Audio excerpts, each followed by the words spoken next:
uno.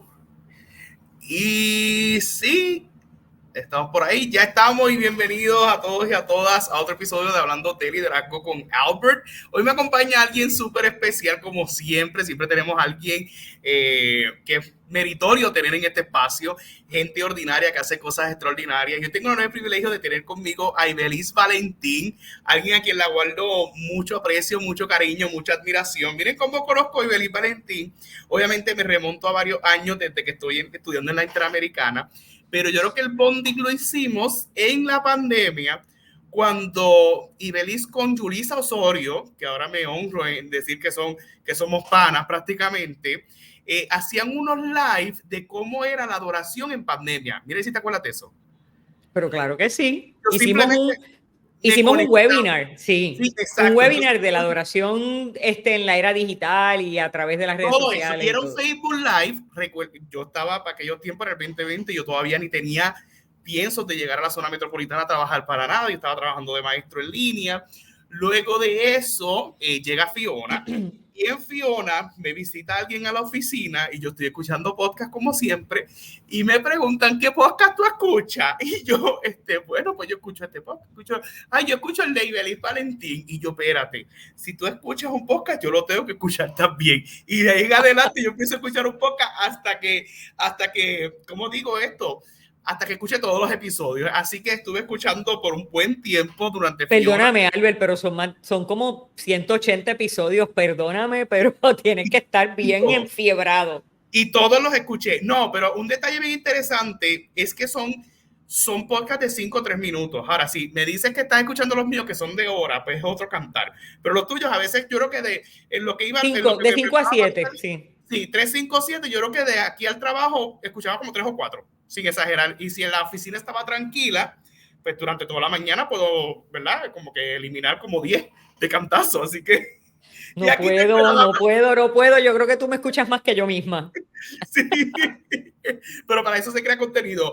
Ibeliz Valentín, quien por muchos años o por mucho tiempo estuvo de reverenda o de capellana en la Universidad Interamericana de Puerto Rico, recinto metropolitano. Ha trabajado también como profesora en diferentes universidades teológicas y también viene de la Iglesia de Nazareno, me corrige, ¿verdad? Es correcto. Bueno, Ibeliz, ya he hablado todo lo que tengo de esta biografía tuya en mi vida. ¿Quién es Ibeliz Valentín para los que no te conocen? Ibeliz Valentín. Pues mira, Ibeliz Valentín es madre, esposa, madre, amiga, pastora. Tengo un hijo, lo voy a decir porque con mucho orgullo, tengo un hijo de 31 años y lo digo con orgullo porque todo el mundo me dice, pero 31 años, pero es que tú no te ves como para tener un hijo de esa edad. Así que tengo un hijo de 31 años y pastoreo la iglesia del Nazareno en Levittown. Una iglesia, ¿verdad? Una iglesia grande en virtud de, no tanto de la congregación, sino que es una iglesia que tiene colegio, academia de prekinder a cuarto año, y por los pasados 9 años fui la directora de capellanía de la Universidad Interamericana, como bien dices, del recinto metro. Han sido unos años de un aprendizaje increíble.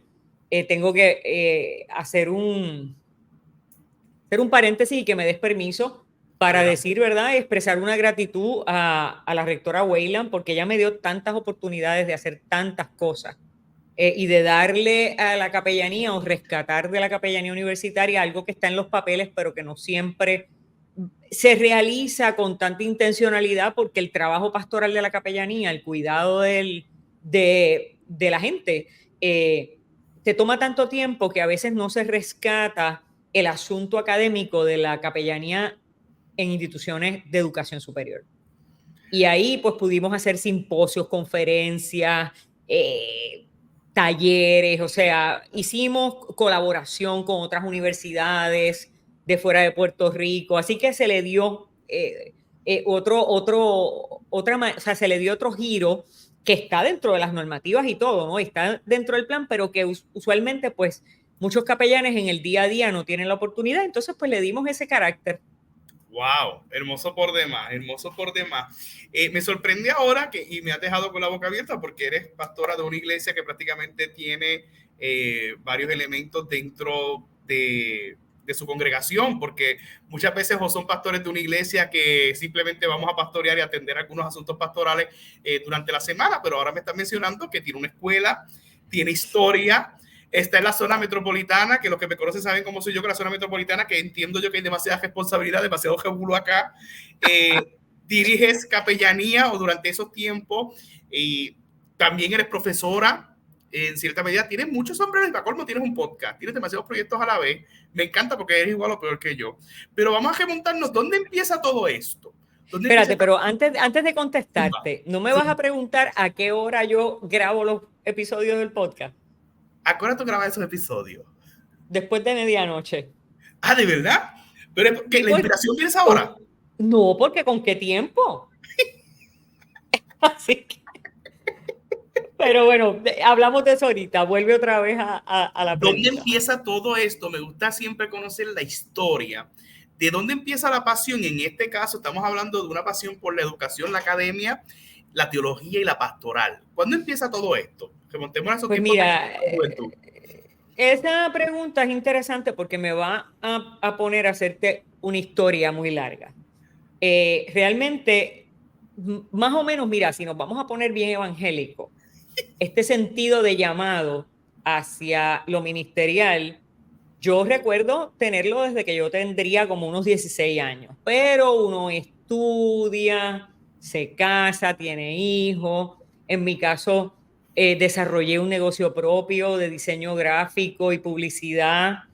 Y entonces, pues eso me llevó por otros caminos y siempre estaba vinculada a la vida de la iglesia y al ministerio, pero era más en virtud de servir, o sea, de trabajar para ellos, ¿no?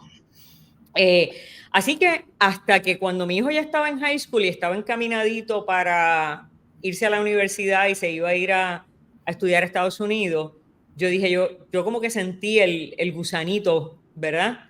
De esa inquietud en el corazón y dije, yo creo que ya es tiempo de retomar este tema ministerial para transicionar en alguna medida a estar eventualmente a tiempo completo. Pero eso como que me entrampó. O sea, hay que tener cuidado cuando uno responde a esos llamados de Dios porque el Señor tiene un sentido del humor bien peculiar. Y entonces eso me entrampó de tal manera que eventualmente y bastante rápido cerré mi negocio, pasé los clientes que me quedaban a un joven maravilloso que trabajó conmigo muchos años, le pasé esos clientes a él, cerré mi negocio y me dediqué a tiempo completo al ministerio. Y ahí, ¿cómo llegué a dar clases? Ya yo daba clases en Sagrado Corazón en el Departamento de Comunicaciones. Okay. O sea, que yo daba clases a nivel universitario en otra área. Pero pienso que la experiencia, ¿verdad?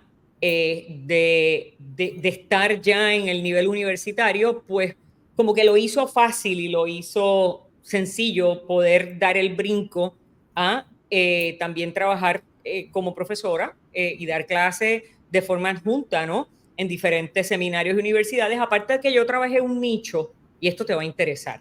Sí. Yo trabajé un nicho porque yo no sé si tú sabes quién es Jesús Rodríguez Chuito.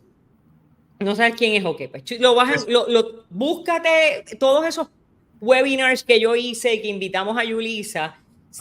Muchos de ellos, pues la mayoría de ellos durante la pandemia los hice con Chu. Okay. Y nosotros, ¿ese es el Calvito? Ese mismo. Ah, seguro que sí. Pues él es ingeniero, está en las telecomunicaciones y él y yo nos convertimos en King Spirits, como hermanitos así, en términos de nuestra pasión por el mundo digital y nuestra visión de que la iglesia y la educación en un momento dado iba a dar un giro bien dramático y que teníamos que estar preparados. Entonces, el refrán de nosotros cuando llegó la pandemia, que todo se movía a lo digital, el refrán de nosotros era, te lo dije. Llevábamos como 7 o 10 años diciéndole a la gente, hay que hacer esto. Pues mis estudios doctorales yo los hice precisamente en las comunicaciones en la iglesia, en el mundo digital. ¿Qué pasa? Que entonces empecé a trabajar ese nicho y por eso obviamente se me abrieron más puertas a dar clase porque tenía unos temas que casi nadie, por lo menos en español, estaban trabajando. Perdona que no te estoy dejando hablar. Pero el no, punto... la invitada eres tú, así que el contenido lo hace el invitado, así que usted siéntase allí que yo me siento a escuchar. Esto es un manjar para mí. Adelante. Pues entonces fue bien lindo porque, ok, en Estados Unidos se ha trabajado mucho la teología digital, el uso de los medios, todo eso se había trabajado antes de la pandemia, pero en español hay muy poco material, por no decir que prácticamente ninguno. Y recuerdo que incluso durante el principio de la pandemia, a mí se comunicó conmigo una muchacha del seminario teológico de Matanzas, porque Cuba. ella quería, sí, en Cuba, entonces ella quería hacer su tesina de maestría es relacionada al impacto de las comunicaciones en la vida de la iglesia y en el acompañamiento y la consejería pastoral. Y entonces no sabían cómo porque no encontraban material. Así que ahí, pues como se abre un poco en Cuba a las comunicaciones fuera del país a través de internet de banda ancha que consiguieron a través de Venezuela, etcétera, pues ella tuvo la oportunidad y recuerdo que para mí fue un regalo del cielo porque estuvimos hablando como hora y media Wow. en una llamada a través de Messenger, creo que era. Y entonces eso me dio como un nicho y pues nada, fui caminando así y obviamente pues también me preparé mucho en la consejería pastoral, en educación clínica pastoral y en otras áreas. Y pues por ahí caminamos y así, y en la pandemia obviamente todo lo que nos gustaba, todo lo que me gustaba, esta cosa de integrar la tecnología, integrar los medios, jugar con cosas como estas, por ejemplo. Mira Pues eso, entonces, tiene anda, la tecnológica. pues entonces todas esas cosas, ¿viste? Lo hice tan rápido que ni te acuerdas lo que hice. Si no cambiaste de cámara, estaba en otro lado y las Claro, cámaras. pues todas estas cosas me gustan mucho. Yo tenía ya mi estudio preparado en... De aquí a la cadena del milagro, CTNI, pura palabra, nueva vida. Dios mío. Pues entonces nada, pues para mantenerme conectada con la gente, con mi iglesia y con la gente de la universidad, cogí bien en serio, restauré una página de internet, un blog que tenía, restauré otra vez también el podcast y por un largo tiempo estuve haciendo episodios de podcast de audio todas las noches porque era la manera en la que podíamos mantener la gente estaba deseosa, o sea, la gente no tenía nada más que hacer, por lo tanto estaban en las redes sociales todo el tiempo. Pero obviamente ya cuando regresamos al trabajo un poquito más normalizado en términos de lo que era antes, pues las tareas cambiaron, había que salir de la casa, llevaba muy cansada y entonces pues ya lo hago más esporádicamente. Pero esa es la historia. Sigue ahí. El contenido sigue ahí, que eso es lo lindo. Sí. Que alguien como yo, que lo conoció después de Fiona, lo sigue consumiendo, alguien lo puede conocer desde ahora en adelante y seguimos impactando vida. Hay algo bien interesante que me quiero remontar a esa preparación académica, estas transiciones donde yo decido qué voy a estudiar, cuándo lo voy a estudiar, por qué lo voy a estudiar. ¿Cómo fue eso en tu vida? ¿Dónde empezaste? Ya me diste una idea de que empezaste por publicidad, esa toma de decisiones de a qué universidad voy, qué voy a estudiar. ¿Cómo te preparaste en el área teológica? Que es otro punto también que estoy seguro que hay gente que nos está viendo, especialmente estos jóvenes que dicen, ¿dónde voy a prepararme estudiando teología que sea de tal manera que me pueda servir para la iglesia, el campo eclesial y también para la academia? ¿Cómo fue eso en tu historia? Bueno, yo, aunque tú no lo creas, cuando yo regresé de Estados Unidos de terminar mi bachillerato, ¿dónde lo terminaste allá? ¿Estabas en Estados Unidos? Sí, yo estudié en Estados Unidos en un colegio exclusivo de artes visuales. Se llama el Maryland Institute College of Arts. Y ahí yo hice un bachillerato en comunicaciones visuales con una especialidad en diseño gráfico. ¿Okay? Pues cuando llego, el primer sitio que yo visito es el seminario evangélico, pero nada, después de eso, pues ya tú sabes. Seguí trabajando, monté mi negocio, me casé, tuve un hijo y la vida me llevó por otros caminos, obviamente. ¿Por qué llegaste al seminario evangélico de Puerto Rico en aquel instante? Mira, yo había hecho un curso, yo había cogido una clase de religiones comparadas en Johns Hopkins a manera de ir como que testing the waters, ¿verdad? Viendo y dándole seguimiento a mi corazón, ¿no? Y entonces, pero cuando regresé a Puerto Rico y decidí regresar, porque en ese momento yo decidí que ese no era el lugar para mí.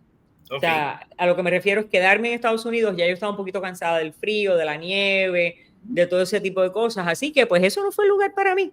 Y decidí regresar y ahí pues buscando y preguntando cuál era el mejor lugar, evidentemente en Puerto Rico no existía lo de estudiar online.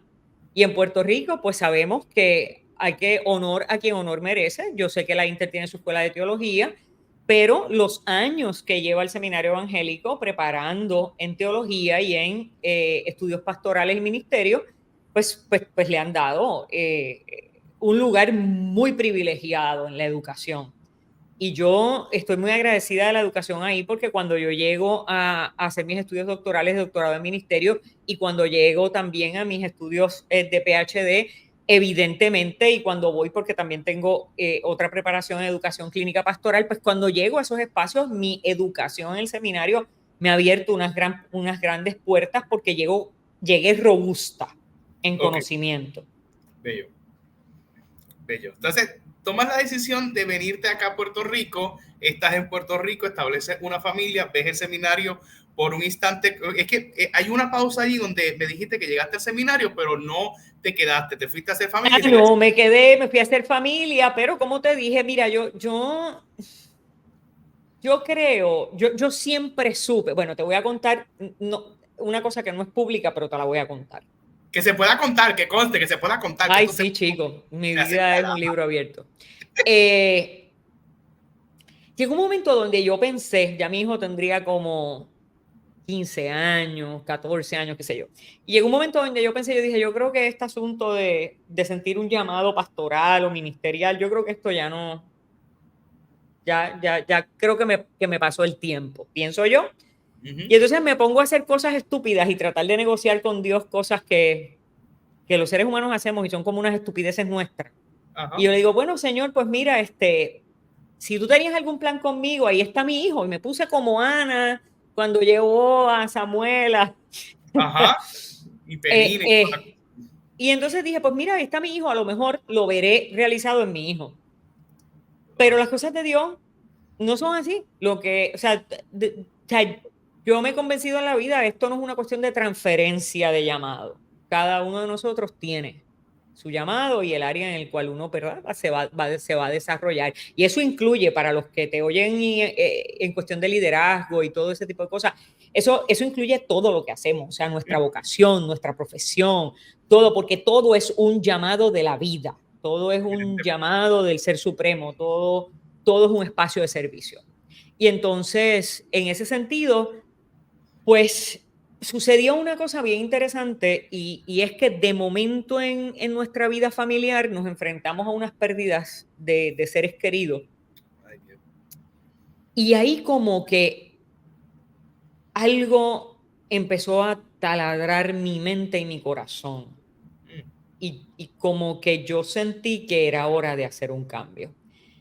Y de lo que había sido una profesión muy exitosa, me empecé como a cansar, a desgastar, y era como que mi corazón buscaba otras cosas y nada, y así yo dije un día, no, yo tengo que hacer algo, yo vivo a 3 minutos del seminario evangélico, así que un día dejé a mi empleado aquí, le dije, vengo ahora, me monté en la guagua, di reversa, fui allá, busqué la solicitud y lo demás es historia que ya tú conoces. Wow. Y te fuiste directamente a estudiar la maestría en divinidad. Exacto. En Tuve tu dudas por denominación. unos minutos de Ok. si iba a ser religión o divinidad y después dije, no, vamos a hacerlo de una vez y entonces exploramos el camino al ministerio ordenado, vamos a ver qué pasa. Y aquí estoy. Siempre has sido de la iglesia de la denominación en Nazareno. No, No, ok, no. ¿dónde estabas en aquel tiempo? No, he tenido diferentes caminares. Mi familia es toda católica, así que de adolescente yo empecé a conocer del evangelio, de la fe evangélica, en la iglesia metodista. Después, mi familia y yo, estábamos más cercanos aquí a discípulos de Cristo y en ese momento llevábamos a mi hijo a los campamentos aquí en la Discípulos de Cristo University Garden y todo eso. Así que estuve un tiempo con los discípulos, pero entonces, nada, pues las raíces del wesleyanismo me ganaron Ok. y eventualmente pues terminé en la Iglesia del Nazareno, que es tradición wesleyana. Wow. ¿Cuánto el concilio aquí en Puerto Rico, para los que no estamos familiarizados con el Nazareno? Yo creo que he cantado solamente en una iglesia en Nazareno. ¿Cuántas iglesias en Nazareno hay en Puerto Rico? Bueno, en Puerto Rico hay 2 distritos, está dividido en 2 distritos, este y oeste, cada uno tiene como 22 iglesias cada uno más o menos, pero es una denominación global. O sea, nosotros somos los mismos en todas partes del mundo y tenemos iglesias como en más de 165 países. Wow, wow, wow. Así que es prácticamente un concilio aquí en Es una Puerto Rico. denominación completa, grande y mundial, correcto.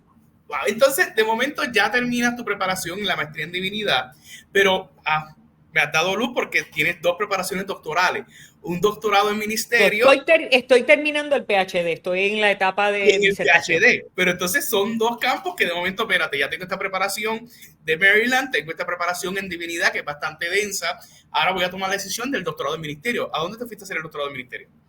El doctorado en ministerio lo hice en Drew University, en la Escuela de Teología de Drew, que también es wesleyana.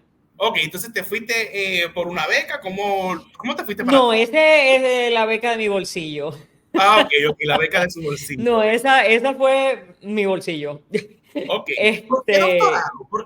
¿Por qué irse a obviamente, que conste, yo tengo mi doctorado, pero sí hay mucha gente que se cuestiona y se pregunta, ¿por qué debo continuar estudios doctorales y más en el campo teológico? ¿Qué te llamó la atención de continuar? Porque no sé si ya tenías la maestría en divinidad, que fue suficiente sí. para seguir con todo el respeto martirizándonos con más estudios o esta carrera académica. ¿Por qué te da por irte a hacer un doctorado en ministerio?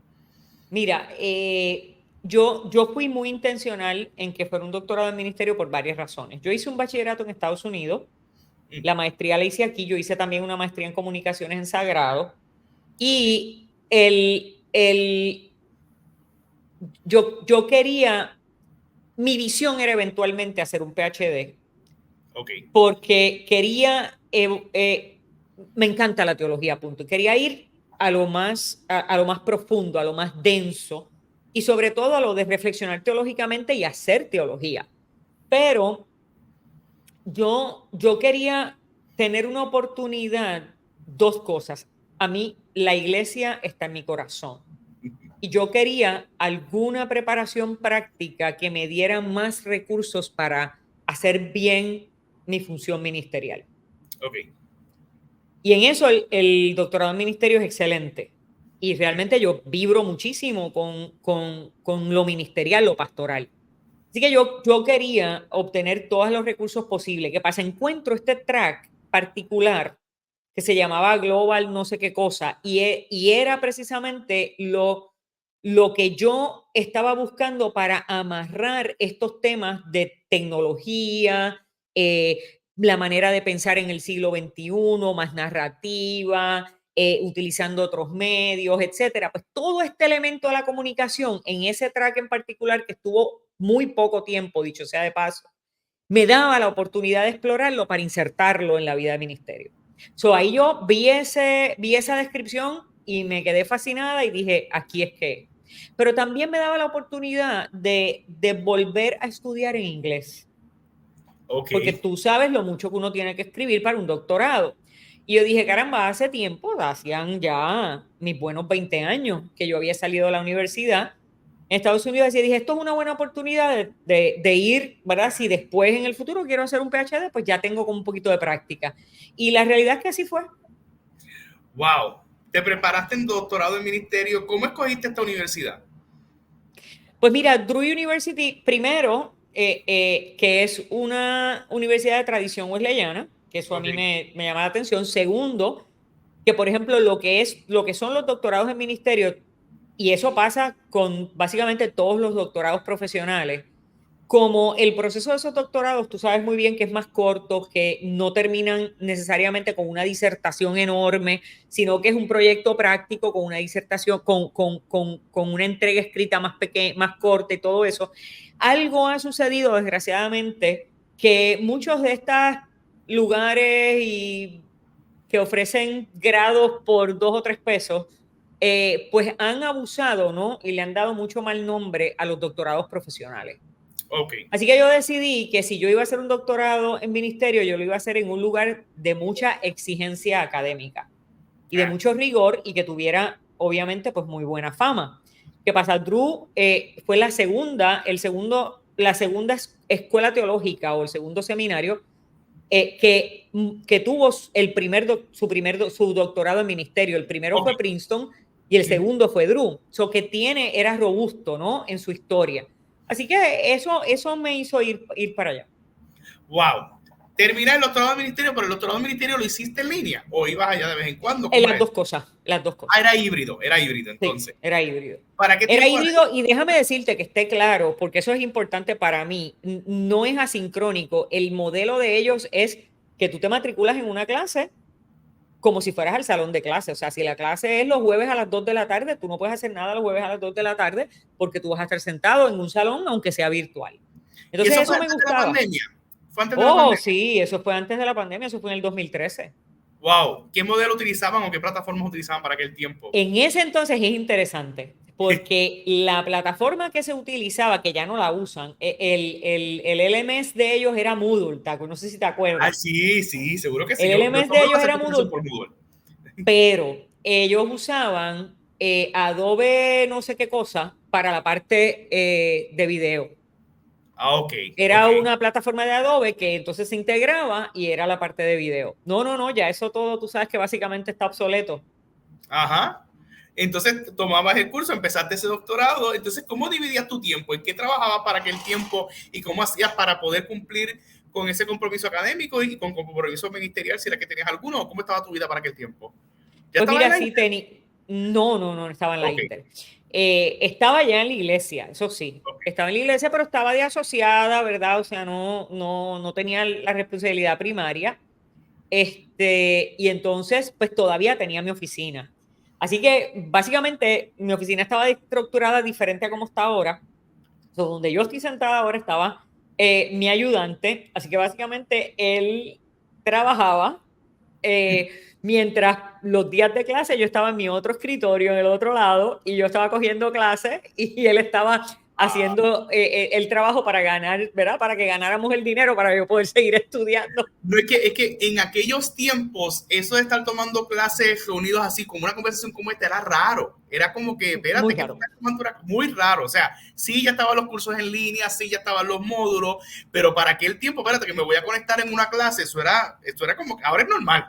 Ahora cada cual se reúne en su clase y nos unimos, etcétera, etcétera, pero para aquel tiempo, estamos hablando 2012-2013, no hace mucho tampoco, pero es que estamos Sí, fue hablando 2012. de Yo te dije pandemia. 2013, pero yo empecé a estudiar en 2012. Mira, Wow. eso fue una de las cosas que me encantó. Ellos estaban tan al frente, o sea, ellos estaban tan avant-garde y el programa era específicamente, ese era el tema, o sea, ese era el track, esa era la línea, que a mí me encantó. Entonces, yo siempre estuve bien preparada en mi negocio. Yo hacía mucho trabajo, mi cliente más grande era Walmart y Sam's. Así que yo recibía mucho material, muchos productos, fotos, arte, muchas cosas que venían de Estados Unidos. Así que eh, yo tenía una conexión de internet bien robusta, muy buena, tenía mucha tecnología. Eso que para mí fue como encontrarme con, puedo experimentar esto mismo en la vida del ministerio. Wow. Terminas el doctorado del ministerio, ¿cómo llegas a la Intel? O a Pues mitad de camino. eso es bien interesante. Eso es una historia interesante, bien chévere. Ya yo estaba trabajando en la iglesia. El pastor que me llevó a la iglesia del Nazareno donde estoy estaba en planes de retirarse y él me había llevado como su asociada y me había dicho, mira, Ibelí, ¿verdad? Si la junta y la congregación se sienten cómodos contigo, cuando yo me retire, pues hay una posibilidad de que tú te puedas quedar en la iglesia. No, fantástico.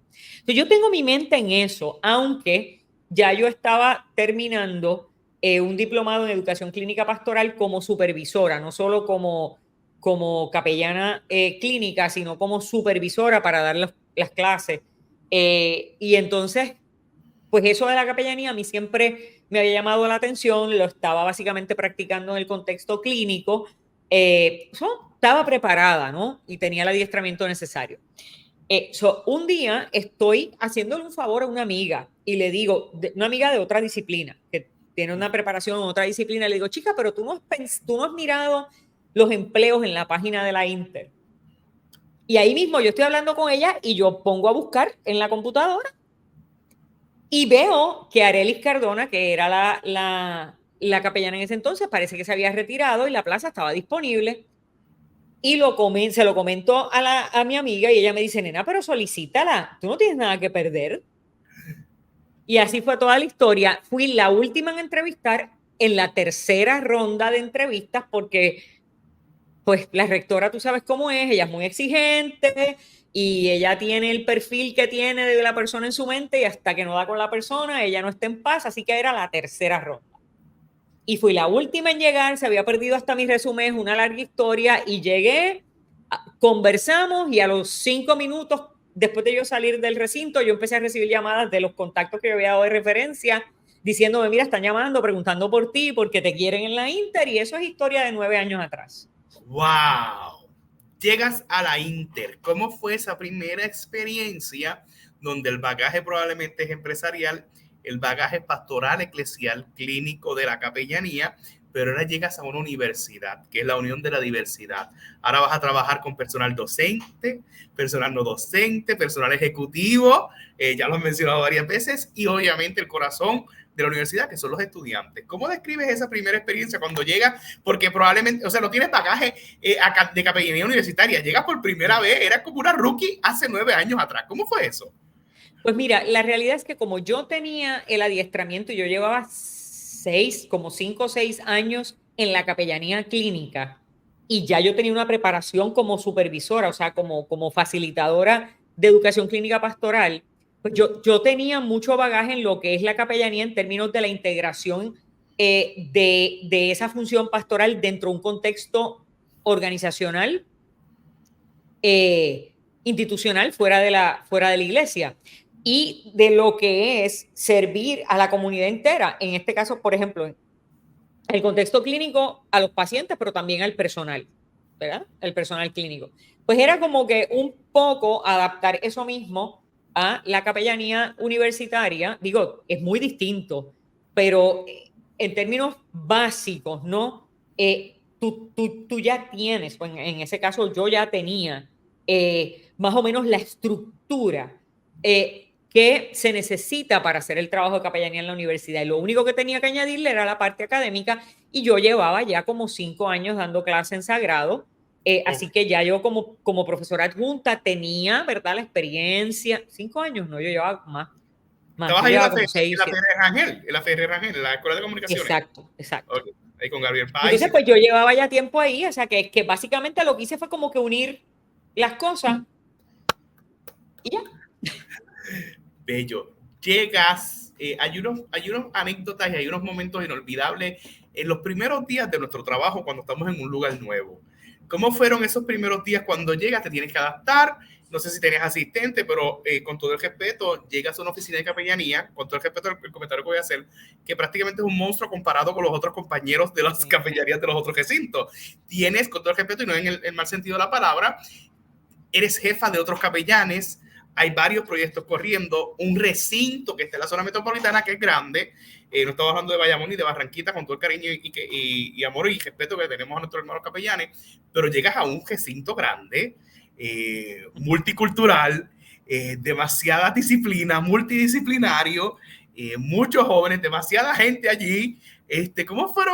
¿Cómo fue ese primer día? A pesar de que conoces ya y vienes con ese bagaje de sagrado, pero hablemos claro, lo que es sagrado, lo que es la UP y otras instituciones acá, jamás y nunca se comparan. Son entornos diferentes, contextos muy, muy diferentes. Esos primeros días, cuando llegas, ¿cómo te vas adaptando? ¿Cómo vas conociendo gente?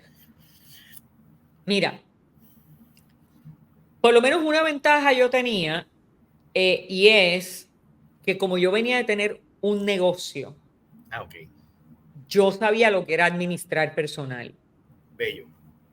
¿Ok?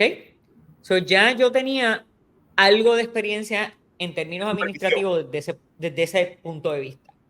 Pero sí es bien diferente la capellanía de Metro, sobre todo en ese entonces, que cuando yo llegué habían prácticamente 8,000 estudiantes. Y la gente a la gente le hacía las historias y me decían, ay, bendito, no hay estudiantes, y aquí una vez hubo 14,000 y no se podía ni caminar por los pasillos. Pero obviamente esa no fue mi historia. Pero ya cuando yo llegué allí habían 7,000 y tantos estudiantes, de los cuales como 700 eran estudiantes internacionales. Wow. Yo tenía asistente administrativo, tenía un capellán nocturno que también hacía turno los sábados, tenía un asistente de capellanía en Intertec, que es el edificio Bernardini en Atorrey, tenía un asistente de capellanía en Cedín Superior, tenía un asistente de capellanía en Caguas, y después... Ya que en 2013. Sí, en el 2000, no, yo empecé allí el 2015. Ok, El 2015. Y compraron rápido la Academia Interamericana Metro, lo que era la escuela, el Colegio Sagrado Corazón, la Academia Sagrado Corazón. Así que teníamos también a alguien allí. Claro, ese puesto y el de Sedín Elemental tienen ya un director de capellanía en propiedad. ok. O sea, eventualmente AIM, que es Academia Interamericana Metro, tuvo su propio director y sí, Sedín Elemental tenía su directora, pero todos los demás estaban bajo la capellanía de Metro. Wow. Así que sí, era un muñequito muy distinto al de los demás con el respeto, como tú dices, Ajá. ¿verdad? Porque todos los recintos tienen sus complejidades y mis compañeros trabajan muchísimo y hacen un trabajo espectacular, pero sí, Metro era un reto y sigue siendo un reto distinto.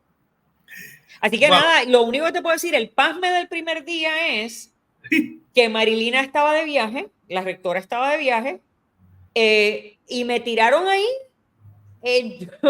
me tiraron ahí literal. O sea, era como que esa es la llave de tu oficina, ahí es tu oficina y pues brega con eso. Entonces recuerdo que había un encuentro de estudiantes en Arecibo, por lo tanto, María, que era mi asistente, mi ayudante administrativa y el capellán de por la noche se habían ido al encuentro de estudiantes en Arecibo, por lo tanto yo llego y no hay nadie que me reciba, o sea, era como que Wow. Y ellos se fueron con los estudiantes. ellos se fueron con los estudiantes porque todavía no había nombramiento de nadie, ¿me entiendes? Así que nada, pues ahí empecé a familiarizarme y con la ayuda de Dios. Esa fue la familiarización con las facilidades. Hablemos la familiarización con los estudiantes. Cuando este grupo de estudiantes te conoce por primera vez. Me refiero a este grupo de estudiantes que le llamamos en este argot las confras. Este grupo de estudiantes, como decir, religiosos que tienen esta profesión de fe, que siempre están en la capilla. ¿Cuándo fue ese primer approach que conociste a estos jóvenes líderes de la confra? Pues mira, eso fue muy lindo porque la realidad es que esa confra era maravillosa. Digo, todas las confras tienen su particularidad, pero era una Ajá. época distinta. Y yo no sé si a ti te ha pasado, pero después de la pandemia ha sido como más cuesta arriba Sí. reintegrar los estudiantes a las confras. Y ahora, gracias al Señor, ¿verdad? Ahora que ya yo terminé mi trabajo en Metro, pero ya se dejó una confra más organizada y, ¿verdad? Y lista, ¿no? Para hacer esa linda labor. Pero tomó tiempo. Aquella confra, obviamente, era una confra que traía ya muchos años de experiencia y tenía unos líderes espectaculares. De hecho, habían 3 confras, para que lo sepas. Wow. ¿Por qué 3 confras? Había una de estudiantes internacionales bilingües, Ok. había una de católicos Ok. y había una de todo el mundo, la tradicional. Ajá, bello, En ese bello. entonces habían 3. Y te tengo que decir, los 3 líderes eran increíbles. Una, de hecho, yo no sé si tú conoces, pero si no la conoces, algún día vas a conocerla porque es la administradora de las residencias de Metro. Sí, obvio, seguro que sí. Y trabajó mucho tiempo Nilka en el era, teatro. Nunca. pues Nilka era la presidenta de esa confra. Así que te imaginas, inventamos cosas que tú no tienes idea. Wow. Inmediatamente yo le dije, hay que hacer un concierto, hay que hacer algo en el teatro, pedí el teatro prestado, hicimos un evento precioso, o sea, y nos insertamos, o sea, fue bien chévere. Ellos eran, pero o sea, esos muchachos eran increíbles. Así que establecimos un rapport buenísimo y trabajamos mucho juntos. Claro, vuelvo y te digo, con el tiempo, pues cambiaron las cosas porque también tuvimos una pérdida muy triste porque Rey, el fundador de la Confra Bilingüe, falleció. Wow. Y eso fue una pérdida muy triste para todos los muchachos. O sea, imagínate, o sea, tú tienes una persona bien comprometida, haciendo un trabajo bien lindo y nada, salió a comer con los amigos un sábado, fueron a Luquillo, se desplomó y falleció. Mm. Entonces, pues fue un golpe duro, así que sabrás que esa confra nunca se restauró. Wow, por el dolor y ese, No, no, obviamente. simplemente se deshizo, ellos los que estaban en ella no pudieron, Wow. o sea, no la continuaron y esa, o sea que hay muchas historias en la vida de los recintos, ¿sabes?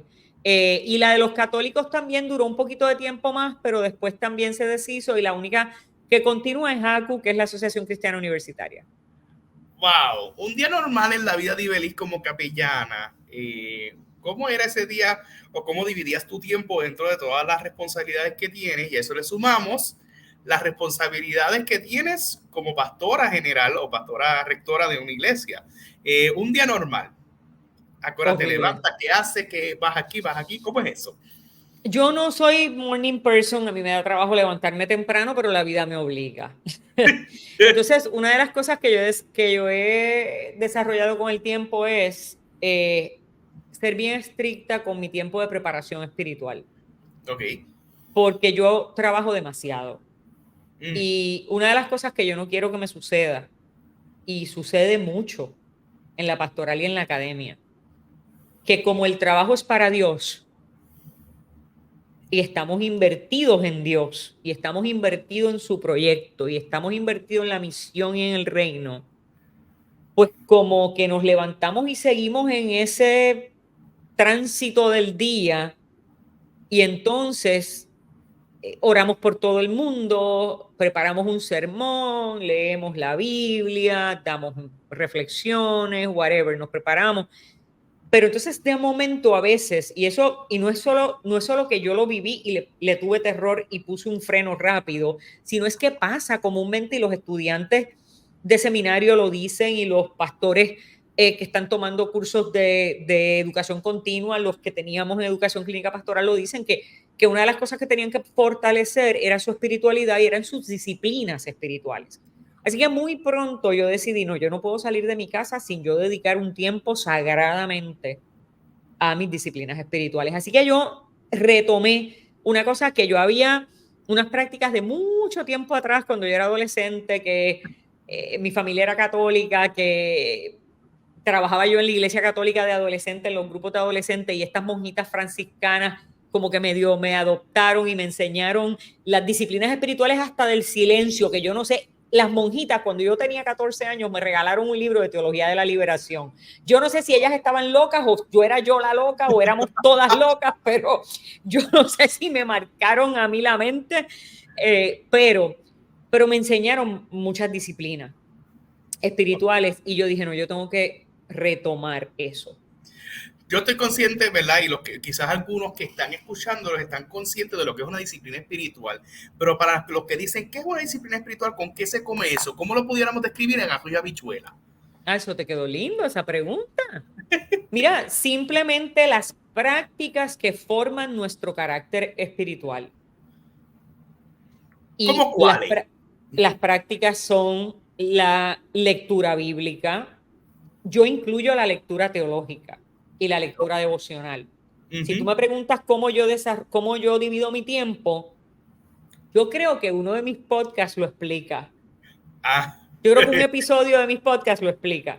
Como si tú me preguntas cómo yo divido mi tiempo, por ejemplo, eso incluye no solo leer la Biblia, pero leer yo por lo menos tengo alguna lectura teológica pesada y tengo alguna lectura devocional de reflexión. okay. Teológica pesada, me refiero a un libro teológico de texto Algo o sistemático, algún libro, sí, algo sistemático, y algo devocional, de un nuevo algún. momento de la vida, para estos libritos que tienen Y una. devocional puede ser algo Henry Nowen, qué sé yo, algo del Papa Francisco, pero no de ese carácter de formación teológica de temas que si es escatología o soteriología o cosas así, no, sino más bien algo de reflexión. Ok, Pues eso, obviamente, una disciplina espiritual es la oración, bello. una disciplina espiritual es el silencio, Mm. ¿verdad? Las disciplinas espirituales también son colectivas. Incluye la vida en comunidad, la adoración comunitaria. Una disciplina espiritual también es el servicio. Eh, Así que básicamente lo que son las disciplinas espirituales personales, yo trato, hago un esfuerzo que tú no tienes idea de no salir de mi casa si yo no he dedicado un tiempo en serio a pasar por lectura bíblica, reflexión y meditación, silencio y alguna lectura devocional y si me da el tiempo alguna lectura teológica. Y entonces con un café en mano terminamos con eso y entonces salimos a la batalla. Wow. salimos a la batalla, pero entonces hay otros compromisos y otros compromisos. Yo creo que por eso fue, por esa línea fue dirigida la pregunta que te hice en uno de los podcasts cuando abriste el poll, como le decimos en el argot de los podcasteros. Esa sustancia que preparamos, porque siempre he tenido esta disyuntiva y la tuve, y lo creo que los que han tomado clase conmigo en el seminario se han dado cuenta de eso. A veces tengo estos hermanos que me critican los predicadores, que son excelentes comunicadores, que vemos un reel o un TikTok de ellos. Entonces dicen, no, que ellos están predicando, son buenos comunicadores, pero no tiene sustancia lo que están diciendo. Entonces, de momento, tengo también el que tiene la sustancia y he tenido experiencia donde he ido a ver predicadores que tienen sustancia, pero es tanta la sustancia, son tan profundos que yo termino ahogado con todo y doctorado y con toda la preparación académica. Entonces yo, pero espérate, de qué hablo por más preparación académica que uno tiene, porque las clases las tomo en el seminario, con todo el respeto, y las clases las tomo en la universidad, pero un domingo, por favor, no profundice mucho, porque, o sea, dame una herramienta, como usted muy bien dice, de las disciplinas espirituales. ¿Cómo te preparas en esa sustancia de poder tener algo de que de momento, espérate, necesitamos que me prediques ahora?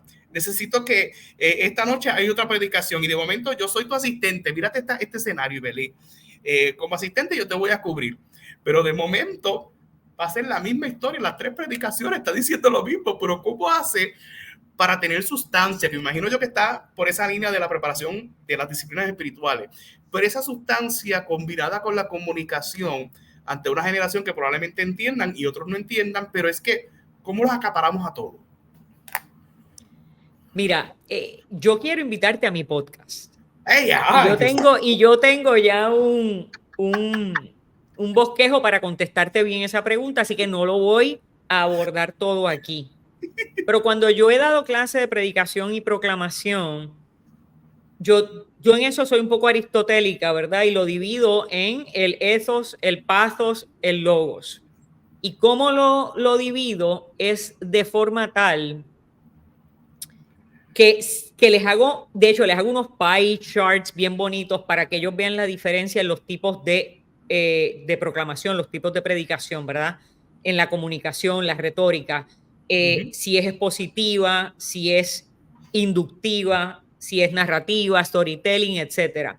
Y tú vas a ver que algunas de las diferencias y lo que estamos viviendo en el siglo XXI es que el pathos, o sea, el enganche emocional, que es el que se consigue a través del storytelling, o sea, a través de la narrativa personal, de las historias de la gente, eso ahora es mucho más grande en la porción del tiempo, digamos, no, este no es el tiempo, pero para poder sacarlo en % fácil, si el tiempo es 1 hora, ¿cómo dividimos esa hora, verdad? Okay. Pues del 100% del tiempo a la predicación, ¿cuánto le dedicas a la conexión emocional? Wow. ¿Cuánto le dedicas al logos, que ya es la parte exegética, ¿verdad? La explicación del texto. ¿Y cuánto le dedicas al ethos, que es una combinación del carácter moral del predicador con la finalidad? Wow. ¿Verdad? Entonces, depende si tú tienes un académico y yo predico, por ejemplo, te voy a dar un ejemplo. En Metro, las reflexiones de Adviento se dividen por decanatos. Y hay una que es para el Senado académico. Pues obviamente, si yo las predico, yo no voy a predicar igual para el Senado académico que voy a predicar para la del Consejo de Estudiantes o que voy a predicar para los empleados. ¿Viste? Sí, son públicos diferentes. Claro, pues ahí ese pie chart del ethos, el pathos y el logos va a cambiar. Entonces, ¿qué va a pasar? Que en el del Senado académico el logos va a ser más grande, porque ahí me voy a involucrar más en lo que tiene que ver con la exégesis, la historia, la sociología, bla, bla, bla, bla. ¿No? Siempre hago mi enganche y lo tengo que hacer y siempre voy a concluir, pero ¿qué porción es mayor? Si yo estoy en la iglesia, ¿qué porción va a ser mayor? Las historias. Pathos. Claro, esas historias van siempre a estar conectadas al texto y van a estar siempre conectadas al mensaje, ¿verdad? Y van a estar conectadas a lo que yo quiero que la gente se comprometa, a la respuesta de la gente, que no es lo que yo quiero. ¿Ah? En ese compromiso está el ethos. Está el ethos, correcto. Bello. Y entonces, pues ahí va a ser un poquito distinto, ¿no? Y así por el estilo, uno tiene que estar, yo tengo toda una métrica para cuando construyo mi sermón, por ejemplo, y yo lo leo y digo, espérate, Belis, llevas mucho tiempo en el storytelling y lo que van a decir es que tú estás haciendo historias aquí, tienes que tener cuidado. Wow. Entonces voy y recojo, ¿verdad? O digo, espérate, para la iglesia llevo demasiado tiempo en el Logos y lo que estoy haciendo es un estudio bíblico, y Belis, tienes que tener cuidado. ¿Me entiendes? Entonces así lo voy construyendo, como dice Javier Goitía, es una pieza artesanal. El sermón es una construcción artesanal. Y entonces voy trabajando de esa manera. Entonces eso se combina. Es que homilética es una cosa, oratoria es otra. Pero yo estoy apasionado por las dos. Y yo te tengo que confesar, el que sabe que yo mi laboratorio, cuando me tengo que presentar en Bellas Artes ante los maestros o el Coca-Cola Music Hall, que le he hablado a miles de personas, mi proyecto piloto ha sido la iglesia porque han sido extractos de las predicaciones. Y he visto cómo se da, ahora le pongo nombre, ahora estoy insoportable. No, estos tazos, los tazos. Estos datos ya estoy loco, ya no estoy insoportable. Ahora voy a dar un taller Y las métricas y los pie charts. Y me he dado cuenta, ¿verdad?, de cómo reacciona, con todo el respeto, el pueblo de Dios al público en la iglesia. Y eso cuando lo traigo a este mundo, como diríamos secular, pues es otro el contexto. O sea, que el que nos está escuchando puede entender que prácticamente cuando usted está hablando en público hay una herramienta que tiene que tener, porque esa sustancia de cómo yo me quedo escuchando, porque si nos hemos dado cuenta, yo creo que en estos días he estado escuchando tanto podcast y este formato ahora ha tenido un auge. Tú me puedes corregir, maestra, de que hay tantas entrevistas, ahora todo el mundo quiere hacer entrevistas, ahora todo el mundo quiere crear contenido. Yo creo que mientras estamos nosotros grabando hay miles de personas creando contenido, pero nosotros vamos a escoger qué contenido vamos a consumir y cuál no. Pero entonces, ¿cómo ese contenido me llama la atención? Porque yo soy uno que a veces consumo contenido que digo, ¿qué yo hago escuchando esto? Pero es que pues me llamó la atención y ahí estoy consumiéndolo para no estar perdido. Pero entonces tiene las disciplinas espirituales, tiene la preparación académica, tiene esa métrica que me llama la atención, que tiene que escribir un libro para nosotros entender esa métrica. Pero entonces, ¿cuánto sacas tiempo para poder reflexionar sobre lo que te pasa en la vida, estas historias? Porque los storytelling están basados en lo que nos pasa en la vida. Y de momento, espérate, ¿cómo yo me doy cuenta que esto me pasó y lo puedo aplicar a esta situación? Porque en este trajín probablemente no me doy cuenta de que, mira, perdona que me ponga espiritual de momento, que Dios me estaba tratando de hablar en el tapón. A través de alguna persona o a través de alguien que me dijo algo, no me di cuenta y Dios me habló, me estaba diciendo algo que repercute en estas decisiones que tengo que tomar de ahora en adelante. O probablemente me enfermé o alguien me dijo algo. ¿Cómo sacas ese tiempo para, ya tengo la sustancia, ya sé cómo preparar esa predicación, pero espérate, ¿cómo conecto con ese storytelling? ¿Cómo hago lo que yo le digo a esta gente?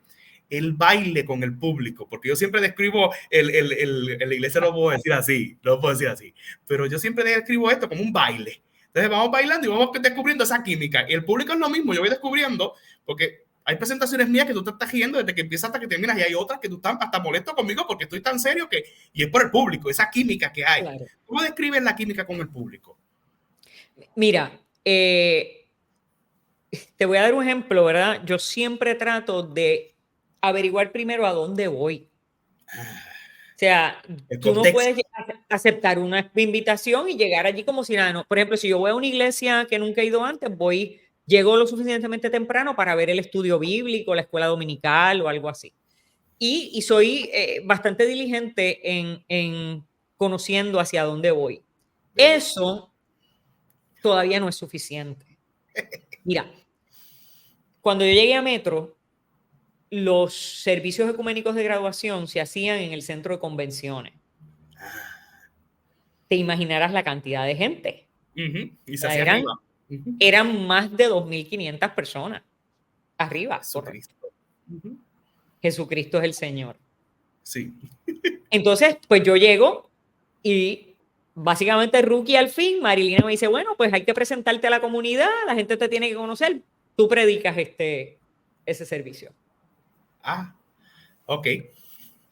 Entonces, pues obviamente los contextos son distintos, ¿no? Claro, ya yo había pasado un mal rato grande en mi vida de formación por culpa de un evento con Silverio Pérez y una presentación de un libro, un librito mío. Él me montó en su gira de un libro y cuando él presentó su libro me dijo, Ibe, vas a presentar tu libro conmigo. Y yo, ok, chévere. Pues yo quiero que tú sepas que antes de yo hablar, habló Sila María Calderón, habló Silverio, Ediberto López presentó mi libro y yo era la última en hablar y yo era una super rookie. Wow. A mí me temblaban las rodillas y hasta el pelo. Así que, mi amor, cuando yo llegué a miles de personas en metro, ya yo había pasado por bastantes malos ratos. Wow, ya te incluiste. Claro. Entonces, pues uno aprende a leer el público. Ok, bello. Tenemos que aprender a leer la gente. Entonces, esto que es, tú te estás metiendo en un área que hay mucha gente de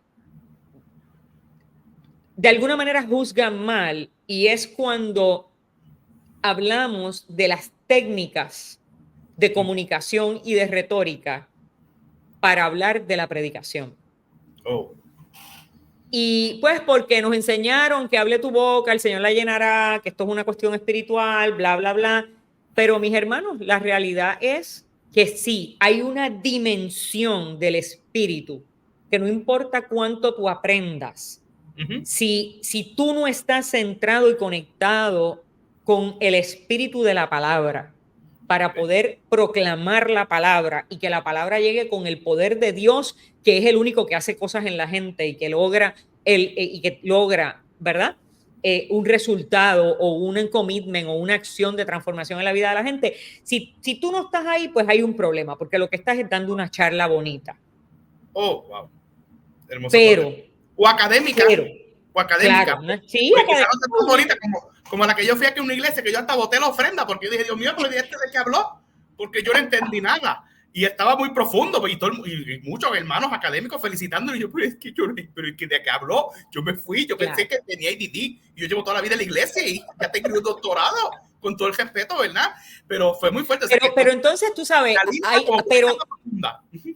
pero tenemos que aprender, los predicadores, los pastores, tienen que aprender técnicas de retórica, sobre todo, porque vivimos en una época, en una era distinta, donde el ser humano está alambrado diferente neurológicamente. Wow. El span de atención es mucho más corto. Eso no quiere decir, y esta es una falacia, te voy a hacer una historia. La gente siempre habla de que cuando tú, no sé si tú has cogido Milética o no, pero no tú voy ahora para allá. Esto es intencional. Okay, pues, es que voy ya mismo para este semestre, voy para allá. Pues hay como, ¿verdad? Un refrán, o la gente anda diciendo, hay un mito de que hay que predicar corto porque la gente no tolera las predicaciones largas. Si tú te buscas los predicadores más importantes de mega iglesias en los Estados Unidos y en otras partes del mundo, tú te vas a dar cuenta que ellos predican 1 hora. Entonces, ¿cómo tú te explicas que esta gente tiene millones de followers que los ven los domingos y que están conectados live, viendo una predicación de 1 hora? Y entonces a nosotros le enseñamos a los estudiantes de ministerio que tienen que predicar corto porque la gente no aguanta. Y yo estoy en contra de eso. Porque me lo ha demostrado la estadística. Estas personas tienen unos seguidores amplios que le aguantan la hora entera. ¿Por qué? No, y de habla hispana. Hay un ejemplo, el de California, el hermano Gebel. Yo me quedo 1 hora completa y yo, ya llegué en mis viajes de San Germán a San Juan. Pero estuve 2 horas escuchando y él hablando allí con su acento, yo escuchando, yo no sé qué hizo. Pero tienes una combinación de dos cosas importantes. Y yo le doy, hay unas clases que yo doy, que yo le digo a los estudiantes que hagan un ejercicio y que escojan de un listado de mega iglesias con estos mega predicadores y que los escuchen, y después de escucharlo, no antes, le hagan un Google search y verifiquen cuál es su educación teológica. Y contrario a lo que la gente dice por ahí, la mayor parte de ellos sí tienen educación teológica. Wow. Ya sean bachilleratos o maestrías en teología o maestrías en divinidad, la mayoría de ellos los tienen. Sí. Algunos de ellos tienen hasta doctorados y de sitios importantes. Así que tú tienes una combinación de profundidad con una combinación de dominar las destrezas de retórica y de comunicaciones verbales y de comunicaciones visuales. O sea, tienes todo eso en un solo envase, ¿verdad? Y encima de eso tienes el dominio de este escenario, del asunto virtual, del asunto tecnológico. Entonces, obviamente, tienes un paquete muy robusto en esa persona, tienes demasiado en ese empaque, ¿me entiendes? Y Wow. sí se puede, sobre todo porque el span de atención no tiene que ver con cuán largo sea el speech. El span de atención tiene que ver con cuán rápido yo voy moviendo a la gente, inquietándola, haciendo puntos importantes de atención. Si yo veo que la gente se me está cayendo, ¿cómo los levanto? ¿Cómo los despierto? ¿Verdad? O sea, si tú te crees que yo estoy moviendo las manos y que de vez en cuando cambio la cámara de la izquierda o que no estoy en el centro, estoy en el lado y me acerco a la cámara o no, yo no lo estoy haciendo porque estoy hiperactiva, es porque es la única manera de mantener la atención de la gente en un medio tan impersonal como este. Wow. Entonces tú tienes estas personas que tienen un dominio exquisito de la plataforma, ¿verdad? Y obviamente esto me puede costar, esto que yo estoy diciendo contigo, me puede costar que mucha gente tradicional y hasta del seminario y de otros sitios me pelen y digan un montón de cosas, pero la prueba la tienes en el resultado. Es que neurológicamente estamos acostumbrados, mira, ahora mismo si tú ves una película, si tú te paras frente a la televisión, si tú vas al cine, si tú vas a Disney, o sea, tú te das cuenta de que están condicionando nuestra atención de una manera distinta. Entonces ya es un asunto que va más allá de simplemente el tema religioso, es un asunto de la vida diaria del ser humano en la sociedad del siglo XXI. Wow, impresionante por demás, demasiada tela para cortar, que podemos hacer un podcast nada más de este tema que me apasiona. Yo creo que fue la intención de traerte acá porque creas contenido, o sea, la gente sabe que estamos creando contenido a pesar de que no estemos en las redes sociales. El que necesariamente tengas un proyecto de podcast, estás creando contenido constantemente y me consta de que tienes por ahí reflexiones, puedes escribir libros, enciclopedia, hacer otro podcast, muchas cosas. Ya hay contenido por ahí. Hay unas preguntas que le hago a todos los que pasan por este espacio para ir cerrando y es que yo les pido unas recomendaciones para nosotros los líderes que estamos en formación o en proceso de crecer. Libros, ¿cuáles son tus libros favoritos? Esos libros que tú recomiendas que debemos leer los líderes. Los líderes somos lectores empedernidos, tenemos que leer. Además del libro de Albert, Liderazgo para Estudiantes y Líderes, que marca la diferencia, que ya está disponible en su librería favorita. Le tengo que vender mi libro. Entonces, ¿qué libros recomiendas, Ibelín Valentín? Bueno, mira, el problema es que eso es bien personal. Y recomendar libros es un asunto bien personal. Yo te voy a decir lo que yo pienso de los libros. Bello, bello. Los libros son amigos. Y los amigos en la vida llegan algunos para quedarse para toda la vida y llegan algunos para un corto tiempo, pero de todos recibimos alguna sabiduría. Y tú me hubieses preguntado hace 20 años, los libros que yo recomendaba eran unos, y si me preguntas ahora, los libros que yo recomiendo son otros. Literal. Entonces, eso va a depender de la etapa de vida en que estés y lo que tú estés buscando. Yo trato de tener siempre algún libro de disciplinas espirituales, algún libro devocional o de teología, de espiritualidad. Por ejemplo, en este último periodo estoy así como media enamorada de Richard Rohr, el fraile franciscano, y estoy media enamorada y estoy yendo para atrás de la literatura de Teresa de Ávila. Y eso llena ese espacio de crecimiento espiritual. Entonces, en lo que es un poquito más profundo teológicamente, pues ahora estoy leyendo un libro y obviamente pues no es que no necesariamente lo estoy recomendando porque no a todo el mundo le va a gustar el tema, que se llama Cuando todo calla, el silencio en la Biblia. Y es un libro bien pesado teológicamente, ¿no? Pero también tengo otros libros, por ejemplo, de poemas, novelas, que por ejemplo, ahora estoy en una retrospectiva de una escritora que se llamaba May Sarton, feminista, toda esta cosa, ¿no?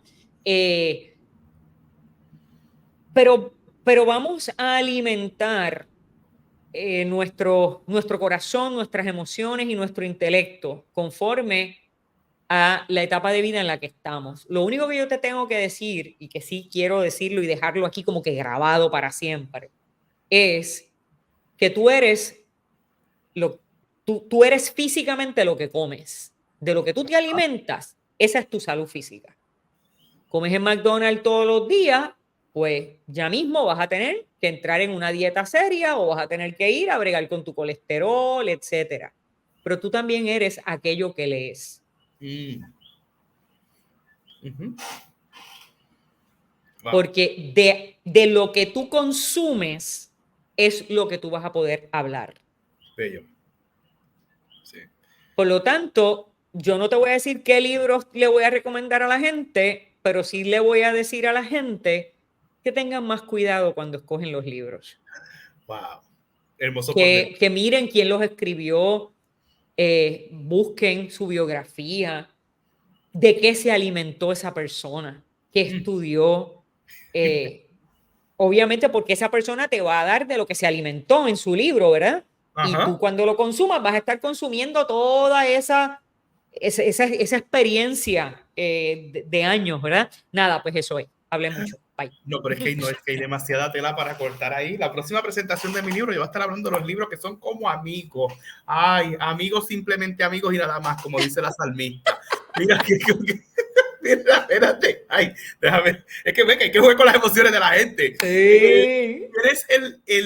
Hablamos de lectura. Hablemos ahora de podcast. Los podcasts también son amigos. Es que esto me ha volado a la cabeza porque pienso que también, porque es que tienes toda la razón. En una etapa de mi vida, yo leía unos libros y ahora leo otros libros. Pero, ¿cómo describes este punto de los podcasts, de consumir contenido que está en las redes? Que quiero aclarar, Ali Warrington decía en un podcast de esto con Pamela Noa, que tú hablas de lo que tú estás lleno. Wow. O sea, que estamos conectados. O sea, que él dijo algo que yo dije, mira, lo estoy confirmando ahora. Tú hablas de lo que tú estás lleno. Y ahora la pregunta retórica que hacemos aquí, ¿de qué te estás llenando? Entonces, por ahí, ahí te la vas a contar allí. Podcast. Hablemos de podcast. Mira, yo estoy fascinada con los podcasts. Yo escucho. Es como una adicción buena. Sí, eso es una adicción todo el tiempo. Entonces, y esto te lo voy a contar porque tal vez, ¿verdad? Vamos a volver a esos tiempos antes, hace unos cuantos años atrás, donde en las universidades no te permitían poner de referencia ningún video de YouTube, ningún podcast. Y yo empecé a hacer esto con mis estudiantes, sobre todo los de Fe Cristiana en la Inter, que están allí obligados. Ay, bendito sea Dios. Y los pobres sufren tanto. Y yo empecé a buscar los autores clásicos, los autores que están vivos, autores que yo había identificado esta lectura de esta gente, y yo digo, estos muchachos, si yo le doy la lectura, no la van a asimilar igual. Y si yo trato de conseguir alguna conferencia en YouTube de la misma persona, digamos Justo González, José Antonio Pagola, whatever, etcétera, ¿no? Yo déjame ver. Molman, por ejemplo, que estuvo, ¿verdad? Que falleció apenas hace como un mes.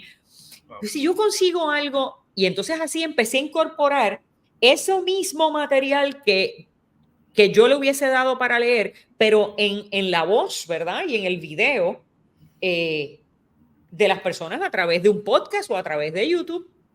Y me fue bien exitoso. Los estudiantes después me decían, no, mire, si nos lo consiguen video, mejor. Wow. Y entonces ha sido más efectivo. Y ahora sí, ya tú sabes que Turabian, Chicago Style, después que tu fuente sea académica, tú la puedes citar. Yo básicamente parte de mi aprendizaje diario es podcast. O sea, yo busco, claro, yo no oigo cualquier cosa, yo busco los autores, todo eso, y mucho libro en audiolibro también. Sí, no, y ahora tenemos tantas oportunidades para crecer que es evidente. O sea, que estás variado en podcast. Ahora te tengo que decir que ando como en esta fiebre de los podcasts de misticismo y espiritualidad, ando por ahí. Okay. Pero depende de la etapa de la vida, es lo que escucho. Wow, hermoso por demás. Pero si me preguntas, mis podcasts favoritos, por ejemplo, los de Brené Brown, me encantan. Ok. Los que están de Brené Brown, de la vulnerabilidad y todo ese tipo de temas, qué sé yo, me fascinan. Netflix y el streaming. ¿Tienes tiempo para eso? ¿Ves Netflix, ves De series? noche y me quedo dormida cuando me voy a acostar a dormir, pero me encantan las series, como por ejemplo Game of Thrones, ese tipo de series así. Hago un espacio para verlas, Star Wars y qué sé yo, porque por ejemplo yo doy una clase en Sagrado que se llama Teología y Cultura Contemporánea, y es una clase de teología que se da para los estudiantes de comunicaciones, y entonces pues la clase se va todo el semestre. Te puedo invitar para que la veas y tengas un sneak peek de la teología dentro de la producción visual. Bello. Wow. Y entonces pues me mantengo al día y me encanta. Hermoso por demás. Predicadores.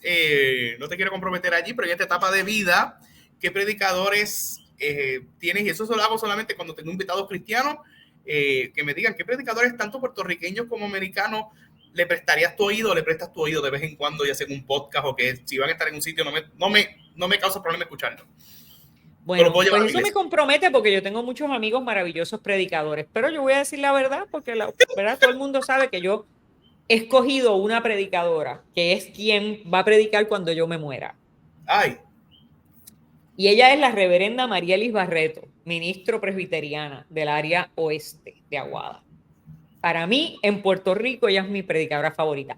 Maritza Resto Rivera, quien fue pastora de la Iglesia de Discípulos de Cristo aquí en University Garden, es una predicadora fuera de serie también. Pero ya te digo, y yo no quiero, ¿verdad?, comprometer porque yo tengo tantos amigos predicadores maravillosos, pero pues tengo un ladito de mi corazón hacia Marielis Barreto. Me parece que ella es una mujer espectacular. De predicadores de estos de mi iglesia, yo tengo varios predicadores que me gustan mucho, y yo tengo una costumbre. De mi iglesia. Sí, yo tengo una costumbre, y es que yo los domingos, cuando regreso del culto y de las labores pastorales, yo trato de, si no es el mismo domingo en la noche o el lunes, ver un culto y escuchar una predicación, porque yo creo que es un acto casi soberbio el predicador que se escuche solo a sí mismo. Wow. Yo tengo que tener, o sea, yo tengo que esforzarme por tener la humildad de dejarme ministrar, no solo a través del proceso sermonario, que Dios me ministre primero, sino también a través de otra persona. Wow. Así que yo tengo, por ejemplo, algunas personas que me gusta mucho, un muchacho que se llama Steve Carter, que él fue pastor de la iglesia, esta mega iglesia de Willow Creek. De Willow Creek, ya no está con ellos, pero él es un gran predicador. Domina el asunto narrativo espectacularmente, pero tiene una profundidad en la palabra, está educado teológicamente. Entonces hay un muchacho joven, más joven todavía, de una iglesia bien joven pero bien exitosa en Miami, de Bush Church, Rick Wilkerson. Ese muchacho es buenísimo, también lo escucho. Wow. Y para los que me quieran quemar en una hoguera, sí escucho a Steven Furtick. Ay, Dios mío, ¿qué dijo ella? Ay, Dios mío. Pero tiene su preparación teológica. Él estudió divinidad. Oh, sí, él tiene su preparación teológica. Todos los que yo te he mencionado tienen preparación teológica. Sí, por eso es que te digo que el mito es un error el mito. Ajá, y entonces, si me quieren seguir quemando en una hoguera, yo escucho a T.D. Jakes. ¡Oh, Dios mío! Y el pecado más grande lo cometo de vez en cuando, pero esto realmente lo hago más como tema de estudio. Yo escucho a veces a Joel Osteen por una razón. Te voy a decir cuál es la razón. Ay, esto está muy fuerte, Dios mío, yo a veces Joel Osteen, Joel Osteen siempre ha sido sincero. Ajá. Y él dice que él no es teólogo ni nada de eso. Y que él realmente, y esto yo lo escuché con estos oíditos, wow. Y que él lleva unos mensajes positivos, unos mensajes de superación basados en el texto bíblico. Y una cosa que a mí me pasó con un profesor de sociología, yo sé que llevamos mucho tiempo, pero le puedes cortar a la primera parte de la entrevista. No, yo no voy a cortar nada, si esto está buenísimo. Una cosa que yo aprendí de un profesor de psicología en Metro, que él me dijo: yo la voy a retar a usted. a que vea el final de las predicaciones de Joel Osteen y después hablamos. Y yo me fui, en serio, a escuchar el final de las predicaciones de Joel Osteen. Y él siempre hace un llamado a que la gente se convierta, siga a Cristo y busque una iglesia donde enseñen buena palabra. A good Bible-based church. Y entonces, después cuando empezamos a conversar él y yo sobre eso, cuando yo regresé y le dije, ya lo escuché, me dijo, yo la voy a retar otra vez. ¿Cuántas de nuestras iglesias terminan todos sus mensajes haciendo un llamado a la conversión y el seguimiento a Cristo? Wow. Y a que la gente busque una iglesia donde le enseñen buena palabra. Y eso para mí fue, yo dije, rayos, espérate. Esto como que me abrió los ojos a buscar más allá del prejuicio y de la leyenda urbana que nosotros hemos desarrollado alrededor de los predicadores de megas iglesias. Wow. No, hermoso. Y obviamente sí te tengo que decir, no tolero mucho, tampoco no es como que lo escucho mucho porque hay muchas cosas bíblico-teológicas que no están, ¿verdad? Del todo bien, por lo menos desde mi criterio, y pues obviamente eso no es lo que a mí me alimenta. Pero tengo que reconocer que él es sincero y trata de no navegar profundo en esas aguas porque él es sincero que eso no es a lo que él está llamado. Wow, interesante por demás y no concurro demasiado contigo porque también los consumo, tanto TDJs como Joel Osteen, ¿no? Yo estaba hasta en la iglesia de Joel Osteen, así que a mí no me para ver a TDJs y para ver a TDJs para oír a TDJs hay que estar dispuesto a estar 2 horas sentado frente a la televisión. No, literal. Y te puedo decir que tanto de Joel Osteen como de TDJs he sacado sustancia para muchos de mis mensajes y muchos de mis podcasts en muchos aspectos. Así que después tenemos otra conversación. Y Belis, si la gente le gustaría tener una experiencia como esta contigo, le gustaría invitarte a su iglesia, le gustaría invitarte a su universidad, un podcast, una conferencia, ¿dónde te pudieras conseguir? Pues en todas partes. Realmente yo tengo presencia en prácticamente todas las redes sociales. Ibelis Valentín, Ibelis Valentín Vera, Ibelis Val, me encuentran en Instagram, me encuentran en Facebook, me encuentran en X, me encuentran en... Eso suena horrible, ¿verdad? En X. ¿Qué es? Lo que era Twitter, ¿te acuerdas? Sí, pues yo tengo X también. Yo no lo uso realmente, pero todavía estoy ahí. Y pues obviamente es más fácil todavía, van a www.ibelisvalentin.com y ahí tienen todos los enlaces a mis redes sociales, me encuentran ahí, tienen un enlace a mi WhatsApp, tienen un enlace a mi correo electrónico y estoy siempre disponible. Y si no, en Rumbo con Ibelis. En Rumbo con Ibelis, allí mismo. Mira, Ibelis, gracias por este tiempo. Ha sido un tiempo espectacular, de mucho contenido, de mucha sustancia. Es uno de esos podcasts que tengo que volver a escuchar para tomar notas y poder tomar ideas. Creo que los que estuvieron con nosotros durante todo este proceso han adquirido bastante información, así que te agradecemos por eso. Te auguramos mucho éxito en los proyectos venideros, que sigas compartiendo este conocimiento, que sean más podcasts, que sean más experiencias como esta. Y nada, a todos los que estuvieron aquí con nosotros en este episodio de Hablando de Liderazgo con Albert, estén pendientes que de seguro la próxima semana tenemos a otro recurso espectacular, así como Ibelis Valentín en Hablando de Liderazgo con Albert. Gente ordinaria que hace cosas extraordinarias. Bendiciones. Gracias, Albert.